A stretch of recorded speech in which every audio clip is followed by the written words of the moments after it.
Pipa, kamu kenapa kok kayak pusing gitu? Ya soalnya aku ini loh pusing mikirin tugas sejarah aku gak selesai-selesai. Iya, Iya. bukannya kita satu kelompok. Iya. Nah, Kelas 21. Udah ini tahu waktunya. iya tah? Iya, ayo kita kerjain sekarang yuk. Ayo. Yuk. Halo teman-teman, di sini kami berdua akan membahas tentang dampak pemerintahan Orde Baru. Sebagaimana pemerintahan pada umumnya, Orde Baru ada dampak positif dan negatif. Yuk teman-teman kita bahas apa saja dampak dari pemerintahan Orde Baru yang diberikan kepada masyarakat. Orde Baru terkenal karena masa pemerintahan yang panjang, yakni dari 1966 sampai dengan 1988. Kurang lebih selama 32 tahun. Selama pemerintahan tersebut, dampak positif yang Orde Baru berikan untuk Indonesia adalah pertama, program pemerintahan berjalan secara kesinambungan.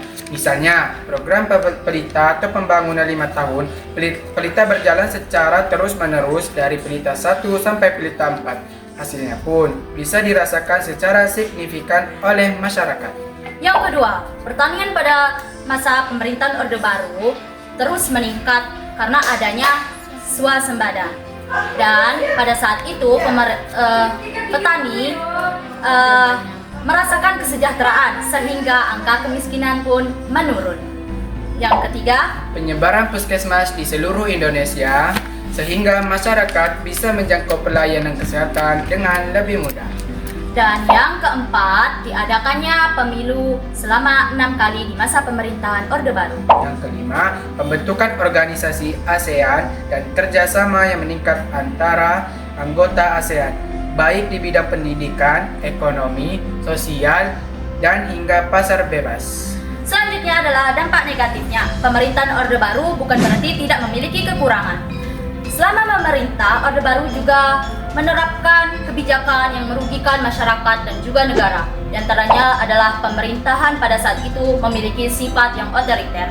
Ini terlihat dengan aturan yang ketat dari pemerintah terkait kegiatan yang dilakukan oleh masyarakat. Kedua, Atmosfer politik yang tidak sehat sebab hanya ada satu partai absolut.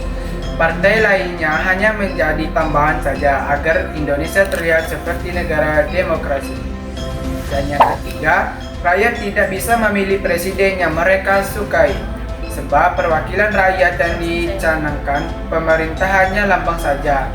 dan yang keempat adalah maraknya praktik KKN, yaitu korupsi, kolusi, dan nepotisme. Pada saat itu, Soeharto dan keluarganya sibuk memperkaya diri sendiri dan juga korupsi yang merajalela yang bahkan tidak bisa tertangani sehingga bisa merusak sistem kenegaraan pada saat itu.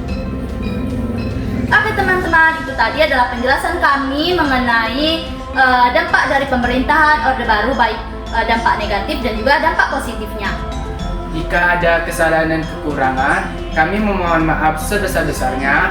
Saya Alul Amri. Dan saya Hafifah Baby Francisca. Terima kasih. Kami pamit undur diri. Assalamualaikum warahmatullahi wabarakatuh. Bye bye.